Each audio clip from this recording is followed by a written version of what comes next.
Okay, we are back. We are back.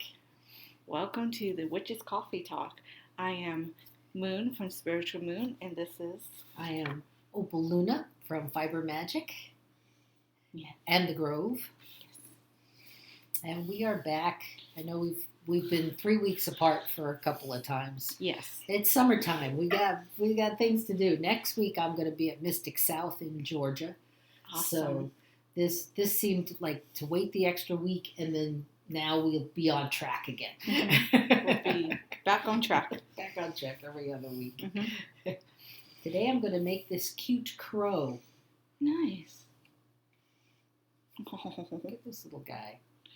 Yeah. So I got this pattern for $1 on Revelry from Deprecat Games. Nice. And I've probably sold a dozen of them already, so this one's got sparkly green eyes. I'm going to make one with sparkly blue eyes today. I cheated a little and made all the toes and beak and everything because it's a little more than a 30 and a 45-minute pattern, but I'll try to make the body in that time. Mm-hmm. Okay. Nice. I'm going to chain 2. And then just follow this pattern here, 6 single crochets in the second chain from the hook. Nice. All right.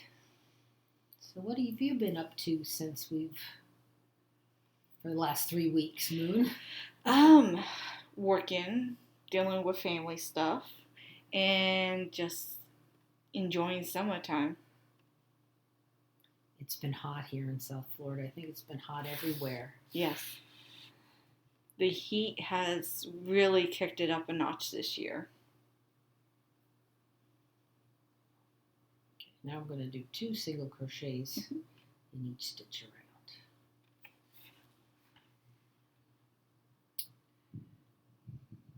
You hear that thunder? I don't know if you can hear it. But it's been pretty rainy too. Hot and rainy, which makes it very muggy. Mm-hmm. Oh, yes. But I noticed the weather has changed its pattern recently. Mm-hmm. Like, we used to get, like, really bad storms around, like, 3, 4, maybe 5 o'clock in the afternoon. Now it's 1 o'clock to 2 o'clock. Mm-hmm. Because of how hot it's been getting such in the midday. Yeah, I try to get up and do everything I want to do in the morning, especially if I have to go out in the car. Mm-hmm. 1 more, 12. You know, when you use black yarn, you've got to count every row because you can't see the stitches very well.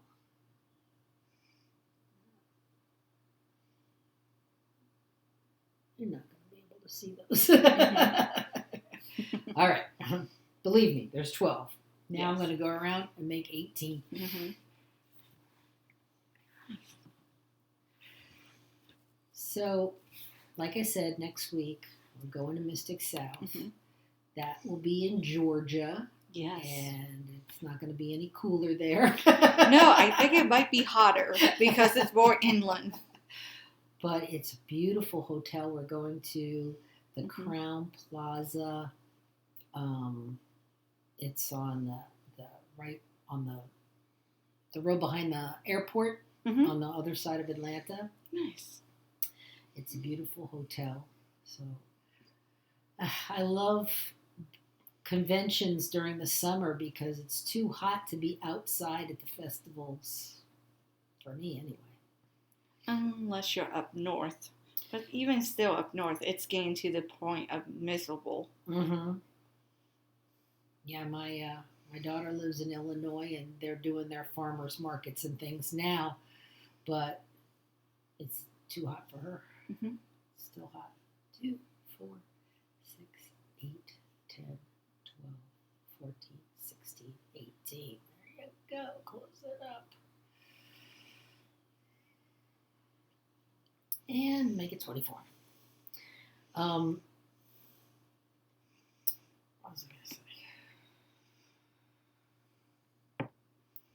So one of the highlights that I'm looking forward to at Mystic South, I have a friend, Laura Perry, who wrote a book called Adriane's Tribe, and she writes about and has a neo Minoan culture. I mean, all the details, and she's going to be doing a ritual in the Minoan style there, and she wants Carl to blow the shell to begin and end the ritual, and then she asked me to carry the statue of Rhea, the Mother Earth goddess, in the ritual. So that I'm looking forward to that. I like it when things are happening later after the market closes, because like from 9 to 7, I will be selling all my stuff in the magical market. But then after that, we can grab something to eat and then do the nighttime rituals and concerts and things like that. Nice. It's fun. And then when you're staying in the hotel, midnight or whatever, you just go collapse in the bed and get up the next day and do it all over again. Oh, yes. I know was starting to plan for Turning Tides. Yes. Turning the Tide is a festival. Now that'll be outside, but it's in February. It's actually the first weekend of February this year. So it'll be our Imbolc celebration. And it's gonna be a lot of fun. I don't know if I'll do a workshop this year. I guess I could. I'm doing a workshop at Mystic South. I'm going to do the elemental stitches and make the little pouch from the different stitches so that all the elements are balanced in your pouch, so you can use it as like a magical pouch for a spell bag, or you could like wear it to put your pendulum in it to attune it to your heart chakra or something like that. You've got all the elements in there. Nice. I'm just going to go around 5 times. Yes. Now I won't have to think.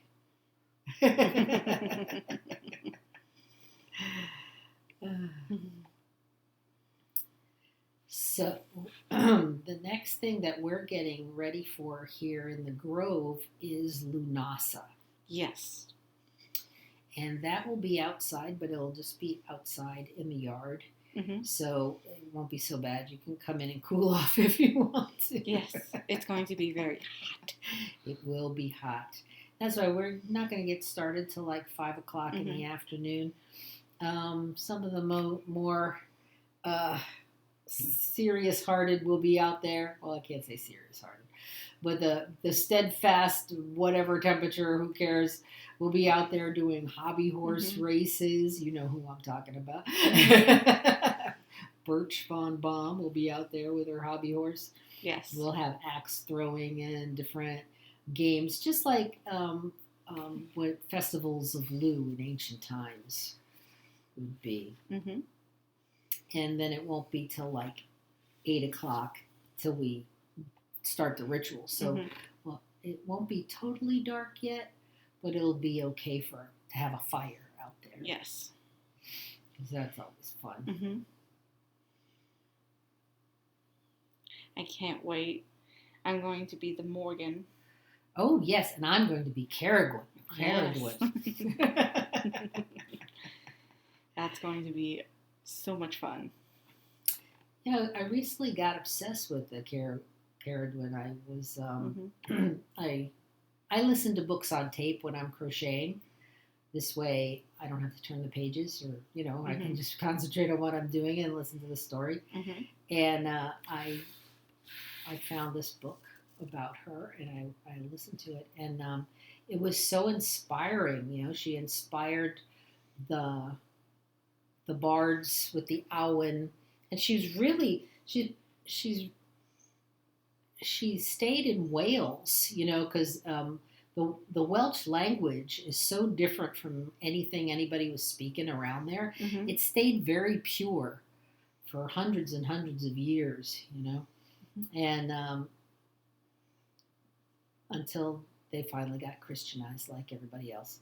The Carridwen was a symbol of inspiration. Carridwen's cauldron was where you got the gift of speaking and singing and telling stories. And, it wasn't until she got kind of demonized by the Christianity that she became the hag. She was always beautiful. So I did a altar goddess of her. I crocheted an altar goddess of her, and I made her very pretty. Nice. With her cauldron. Yes. Awesome. I know, like, standing back and it's just like, wow, this year is already halfway over. Yeah. July. Mm-hmm. Yesterday was the 4th of July, so Carl and I were married 27 years yesterday. Awesome. We celebrated in pure Carl and Alba style. We laid around the house until 2 o'clock, and then we went to the mall and got Chinese food. You two love Chinese food. And then we had appointments for mani-pedis at the day spa there. Nice. And then we just walked around. We went into the Bath and Body Shop and sniffed all the oils and candles and things. Mm-hmm. The Yankee Candle is gone from the mall, from the Coral Square Mall. I know. I missed that. So, didn't get to sniff the candles. So instead of that store, I go to Bath and Body Works. Bath and Body Works. I want to say Bed Bath and Beyond, but they are no longer going to be working soon. They're closing their main stores. I go in there and smell their candles because they have very unique candles. They do. And you can coordinate. You can have a room freshener and a candle and a bath bomb and all in the same Japanese cherry blossom. I love to go during their sales because then I do all my Christmas shopping for all the ladies and men in my life, and then when Christmas comes, I'm done. That's right. I just have to put the different soaps and lotions into different bags, and I'm good to go.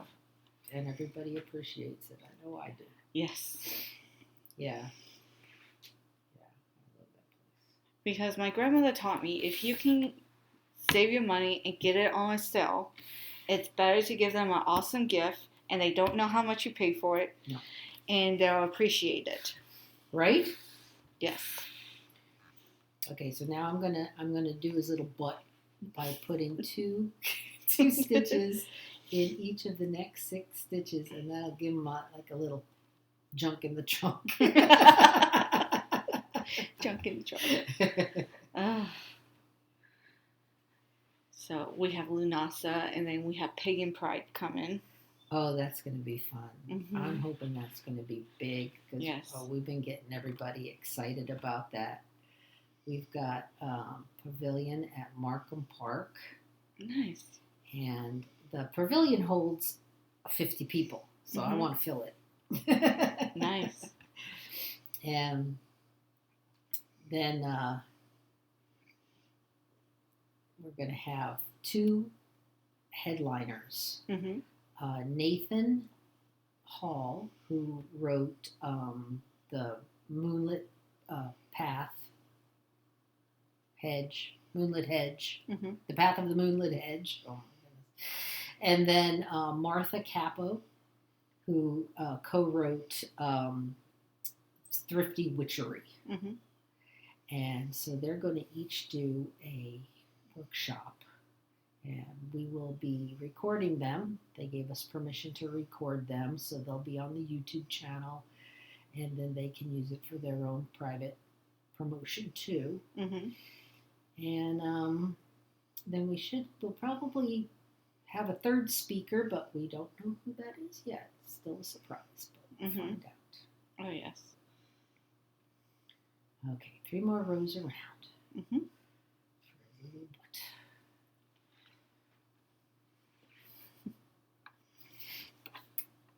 I'm going to take, like, between those 3 main events, we'll have some little activities too. Nice.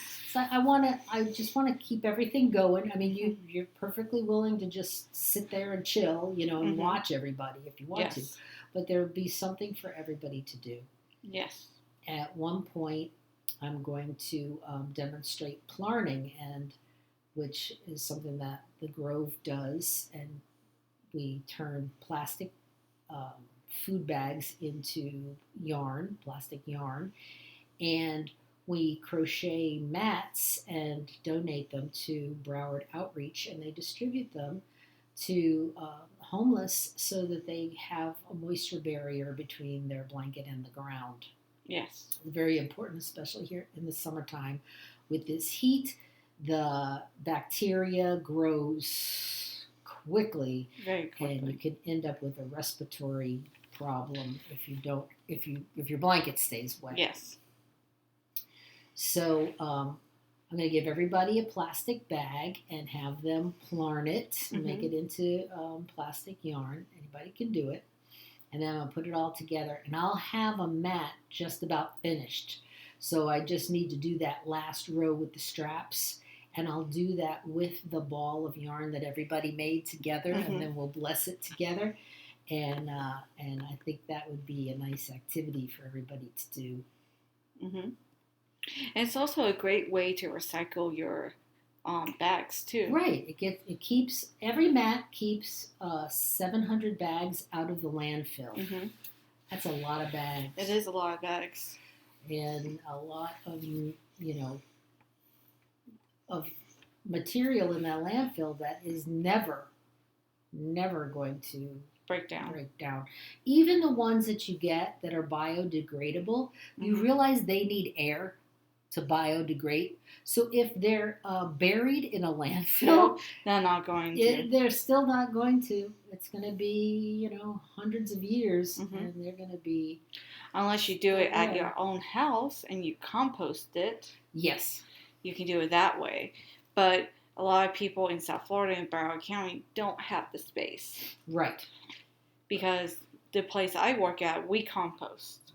Oh, that's good. But we compost grass from the yard, like the clippings and stuff for fertilizer. Right. And that's great. And it really is like when Carl trims the bushes and all the trees outside, he chops up everything that he cuts off and he just throws it underneath into the hedge so that it will break down and become more soil. Yes. Yeah. People don't realize that when they clean out everything, they're actually making it harder for the plants to grow. They don't have that natural mulch, and they have nothing that holds the moisture. That's why you have to water every day. Yes. And this is why when they used to have chickens before they all passed away from old age, he used to take the clippings from the trees that had like a lot of good leaves on them and give them to the chickens. Yeah.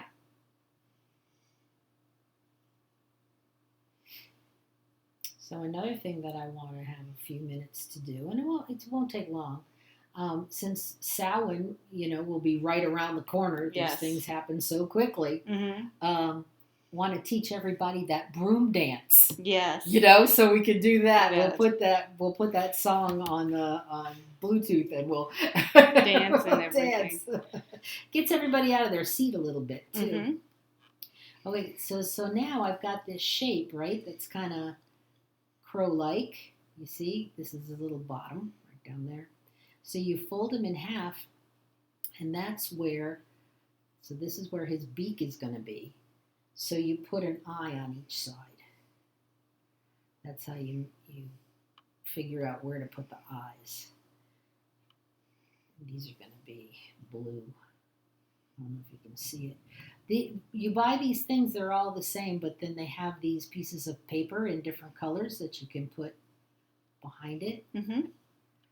So I like this. It kind of looks like Pac-Man right now. It does. It does. So you want to.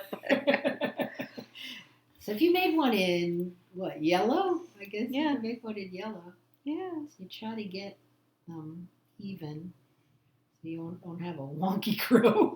Wonky crow. Unless you want a wonky crow, you can have a wonky crow if you want. Yes. Okay. So now, if you got, this is what he's going to look like. His little eyes will be on each side of his head, and his little beak will be in the middle. Now he looks like a little crow, doesn't he? Yes. Okay, so I'll put the backs on his eyes and I can give him some stuffing before I move on. Yes.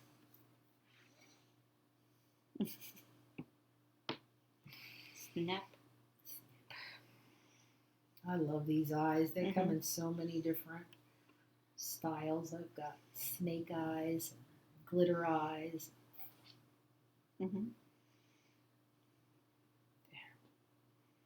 There.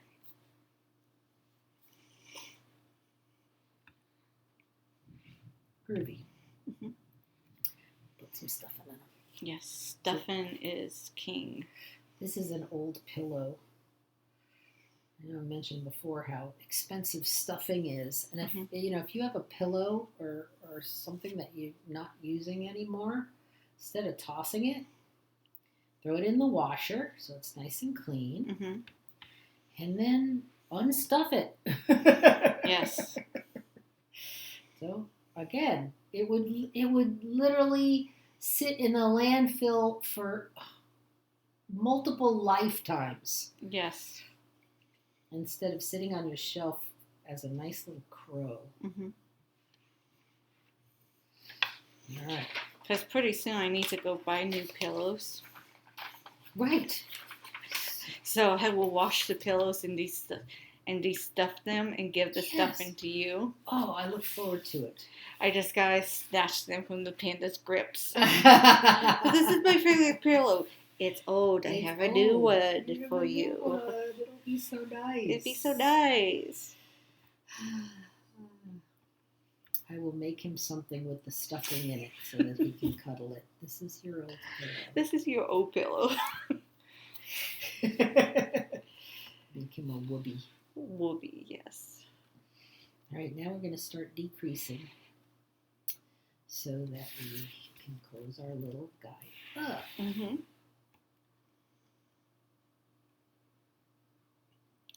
So we have Samhain, and then we have Yule at the end. And you've seen the... I'm the peppermint priestess. I'm the queen of the misfit toys. It's like I sat down when I was writing it. I was like, High Priestess, Peppermint Priestess. No, Queen, Peppermint Priestess. We can do that, so there's no confusion.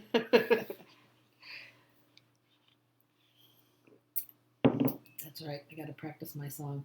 Yes. I'm not just a misfit. I was listening to it the other day. I gotta write the words down.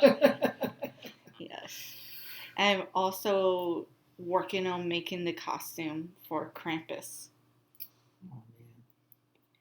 The design is very easy. It's very simple but very easy to do. Yeah.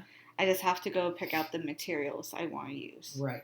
Because the bad thing is when you order stuff on Amazon, yes, it may be cheaper, but I need to go to Joann's to see the thickness for the veil.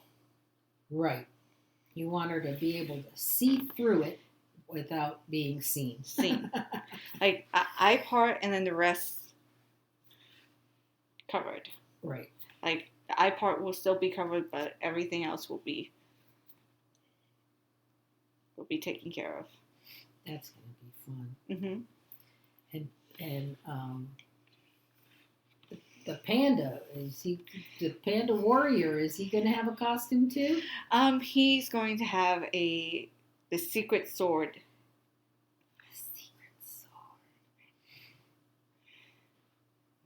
That he's going to use to get the Yule log back.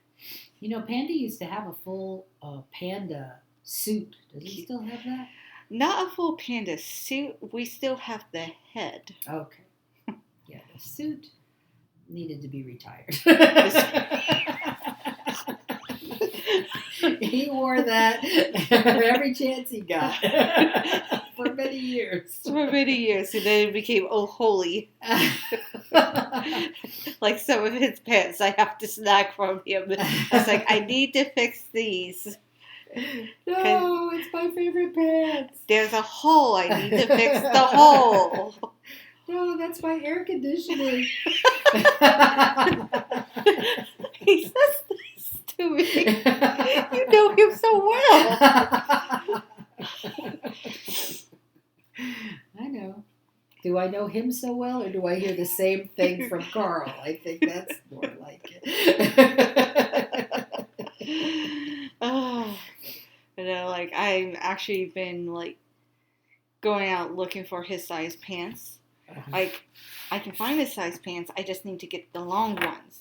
That's why I'm having issues with. They're not long enough for him. He is a tall panda. He is a tall panda. 6'5". Wow. I'm 5'5". And then I look at him. It's like, you put stuff on the top shelf where I can't reach. He's like, I know. I was like, you know I have a stool, right? He's like, oh, I forgot. Never mind. You don't have a stool no more. I took it. Hiding stuff from you. Oh, yeah. He does. Yeah, same thing with Carl and I. Carl is 6 foot. I'm 5 foot. So it's the same thing. But he's gonna. We're gonna get a new washer and dryer and refrigerator for the kitchen. Mm-hmm. And when we do, we'll have to reconfigure the shelves a little bit. So he's gonna bring everything down 6 inches for me, so I can use all the shelves in the kitchen. Nice. Nice. And now he won't have to hear, Carl, come get this down for me. Who put it up there? You did. Oh, I know recently I've been making homemade tortillas because I can make them gluten-free and know they're gluten-free. Yeah. And when I was at Walmart today, I was going down the center of like the big aisles, and like the one popular mesa that's used to make the tortillas is actually says it's gluten free. Oh, it says it on it. It says it right on the at the top of it, gluten free. Perfect. I was like, yes. And like it's like $3.46. And I get more in that pack than I do online. Perfect. Because I made tortillas and he just like ate them. Oh, there's nothing like fresh though. Yes. But sometimes you don't have time to do fresh. Mm-hmm. The Walmart, this one up here by us, the food store, is good for gluten-free. They have lots of options. Yes. 4 different types of Oreos. Yes. And like there's like a huge gluten-free section at the one on McNabb too. Yes, I think that's the one that I'm talking about. McNabb and Pine Island. No, I'm talking about the one that's closest to McNabb and Rock Island. Oh, Rock Island. Okay. Yes, there is one on Pine Island too. But yeah, that's the one little. We go to. Yes. That's a little one. Yes. Oh, you mean the big superstore? Yes. Yeah. That's good too. Mm-hmm. I find there's more gluten-free stuff in Walmart, Target, and Aldi's. That's easy to find because like they make it very easy on the packages, especially Walmart.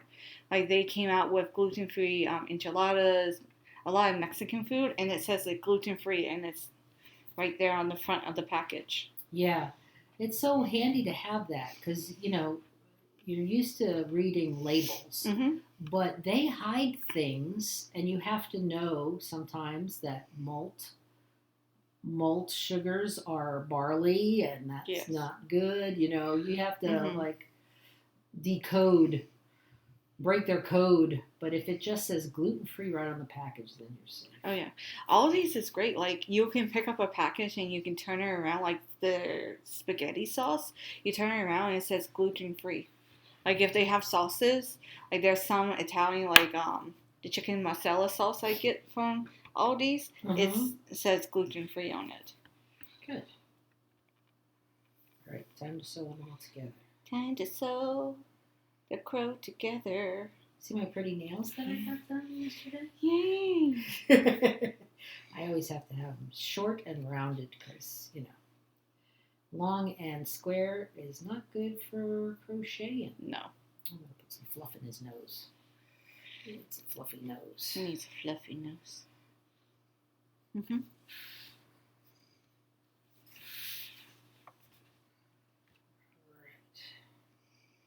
Now he looks like himself.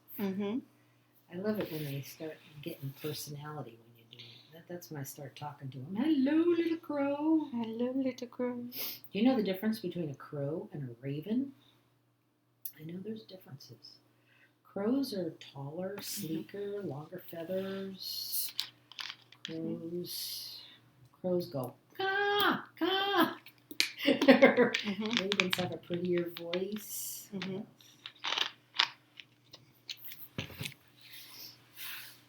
I was looking that up. Nice. I was making crows. So when I crochet, I like to take the opportunity to educate myself about the thing I'm doing. So if I'm making a little crow, I'm going to research crows and find out what the difference between a crow and a raven is and things like that. And what magical properties, you know, the crow is a messenger. If you're sitting there and crows just start coming around. Yes. Or if they're ravens, it could be Odin. Yes. Spying on you. So, yeah, so I like to do that. So that, especially when I'm doing my goddesses, because I like to introduce myself. Now, the Grove recently joined Covenant of the Goddess, and so we meet with the local council, Everglades Moon Local Council, and they always pray to Coventina. I didn't know Coventina. And so I looked her up, and apparently Coventina is an ancient Roman British goddess of wells and springs. I was making a snake or something. And so I introduced myself to her, and I crocheted a Coventina goddess. You can see her on my Facebook page. Oh, nice. Nice. I made her all blues and sparkly whites, and then I had her holding a jar, like an old-fashioned water jar, and then the water coming out of the jar and wrapping around her body.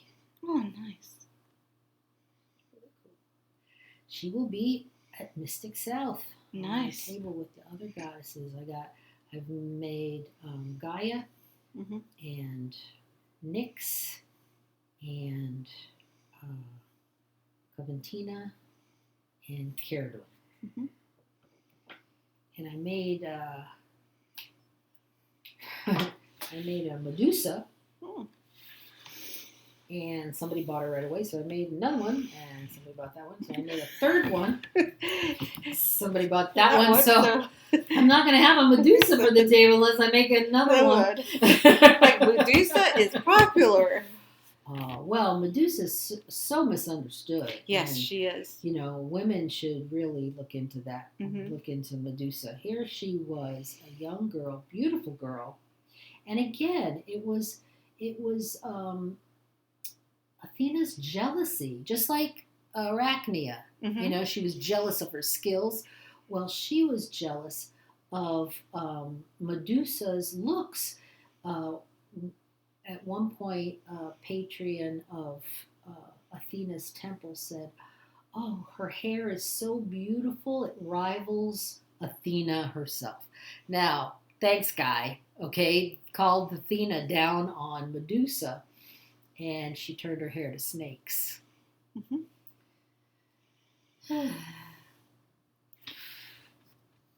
It didn't help that Poseidon, who had a rivalry with Athena, Mm-hmm. saw that she was so devoted to Athena. He went into the temple and had his way with her right there. And then Athena, because she couldn't do anything to a fellow god, cursed her, blamed her for seducing him. Really, it was not Athena's fault. Mm-hmm. You have the little wings on now. Look at that! So now he just needs his tail and his little feet. Yes.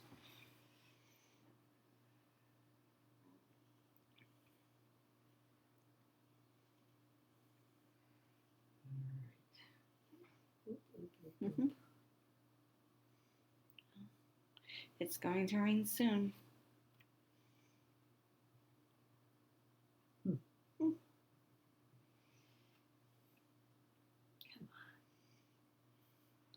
You can do it. Yes. Oh, ding dong. Ding dong. That's the sound of somebody looking at my website. Ding dong. Ding dong. I get people from all over the world. Mm-hmm. I had someone from the Ukraine the other day. Oh. Looking at my website. Nice. There's a big crafty community in the Ukraine. Mm. All right. There's a lot of Etsy stores. Yes. Of people from the Ukraine. So if you want to support someone in the Ukraine, look at that Etsy. Mm-hmm. Find their shop on Etsy. Yes. And then be patient because they may not be able to fill the order right away, but they will appreciate the sale. Mm-hmm. It's a way to help. Yes. All right. Now you're working on The tail. the tail. This is the extra little tail feather. See? Mm-hmm. That makes, you already got the tail sticking out, and now you kind of cap it off Yes. with this.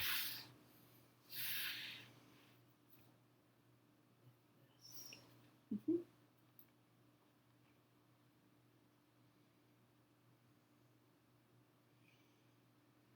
And then you just have to put on his little feet and it'd be all done. Nice.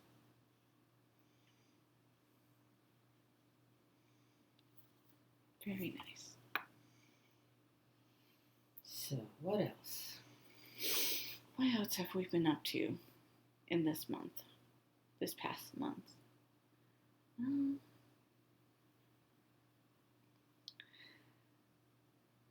Finally figured out which ritual I'm going to be doing next year. Oh, next year already you're thinking about? What you doing? I'm going to be doing Ostara. Oh, that's nice. Yes. That's a fun one. Very lighthearted. Mm-hmm. I want to make it very campy. Easy breezy, right? Yes. The one thing a lot of people are going to realize with my rituals, I'm going to be the campy one. I'm going to be the hilarious one. With the way we're going to do Yule, it's going to be perfect. You haven't thought about what you're going to do for Ostara yet, right? It's just going to be a surprise. Oh no, I have a plan. Because, like, I have Ostara, but I also have my third year. Right. I have to write, which I've already started. Because the rest of the classes I have for this year, I've already done. I have pre-made them already, so they're all set to go. So now I can just sit down and write my rituals and be on top of everything. Uh-huh. So if life happens, like it's been happening this last month, I'm not panicking. You're smart. That is very smart. Yes. You know, you can always change your mind, but you have that, you know, template. You have something. Yes. Right, started. I'm going to be doing the main ritual for Pagan Pride. Nice. And my theme is E pluribus unum, out of many come one, because there's so many different paths in the pagan community. But yet when we come together, you know, we are connected by our love for the mother, respect for the earth. You know, there's a lot that we're more alike than different. Yes. So I'm going to put the Druids in the east, and the witches in the south, and the bards in the west, and the shadow workers in the north, and then we'll go from there. Nice. That's awesome. That's kind of like when I did Yule and I wrote it. I didn't want to do the traditional directions. Yeah, you go cross quarters. I noticed. Yes. Yes. But I also didn't write them traditionally, like, you know, north, south, east, west. No. But I wrote them in a way that's not like with like some of them will have the elements in them, like the south, chestnuts roasting on an open fire. Right. Yeah, that's good. You know that had to be inserted somewhere. But like I did like all like the like I wanted to bring Yule in the like the stuff that was culturally appropriated from us back into the ritual. Yeah. Our trees and our candles and our everything. Having Krampus, Odin, Sleipnir, the sugar plum fairies. I figured that the pagan traditions that I picked, and I'm going to make sure everybody knows that's not all the traditions there are. You know, this was just a representation. Because the Druids in the East is like the intellect, the search for... And that's another thing that pagans all have in common. We study a lot. You know, we have a unending thirst for knowledge. And the witches in the South, the passion of the activism, because witches through the ages have always been the activists. And then the bards sing the dreams in the West. Yes. You know, and then the shadow workers in the caves in the North, they're going to shine lights in all the nooks and crannies, right? Into the darkness. Right. So here he is. Oh, he's so cute. Little baby crow. Little baby crow. Oh, caw, caw, caw.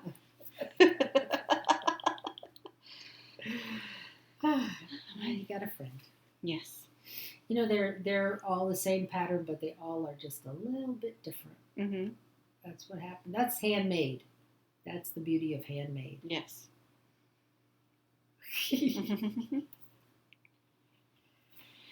Alrighty. So there we go. There we go. So once again, we had a fantastic coffee talk of the witches. Wonderful. And I think we covered just about every Sabbath that there is. Yes. Coming up, anyway. Coming up, yes. And what's coming up for us in the Grove as well. And it's fantastic. And I think that's it for today. All right. All right. Thank you so much. Merry meet, merry part, and merry meet again.